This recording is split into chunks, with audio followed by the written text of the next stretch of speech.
If you want to see all your tasks across all the planners in one place, then keep on watching. Hello, my name is Tony and this is my channel Ready Steady Excel.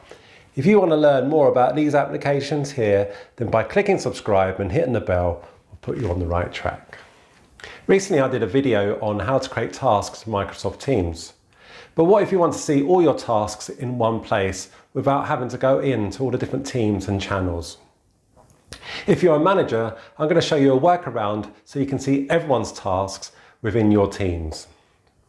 I'm also going to show you how to add tasks in this view. Okay, are you ready? Of course you are. Let's go. I'm going to start off by adding the Planner app to the left-hand side to save me having to go into the individual teams and channels. So to do this, I click on the button with the dots, and there's the Planner app there. If it's not on this list, then you can just search for it by typing in Planner into this field here. To pin it to the left-hand side, I just simply right-click and then select Pin, and there's the Planner app.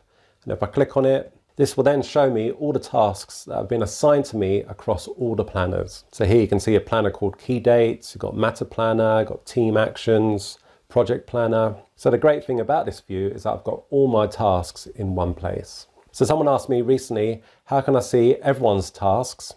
Well, the answer is you can't unless you're assigned with them. So down here, I've got a task that I'm working with Ron Burgundy on the org chart video. So as you can see, this task is shown on this list. So the workaround, if you want to see everyone's tasks, maybe you're a manager, if you assign yourself to the same task, then it will appear in this view.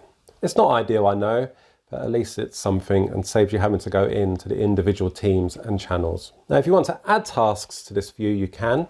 You simply click up here where it says Group by Progress, click on the drop down and select Plan. And now under each planner name, such as Key Dates or Matter Planner, you can now see Add Task. So if I click Add Task, I've got the details that you would expect. When I first saw this, I thought, where's all my other planners? But if I scroll to the right, I can see all my planners there. This is the video that I want you to see next, and this is the video that YouTube wants you to see next. And if you haven't already, then please click subscribe. I will see you in the next video.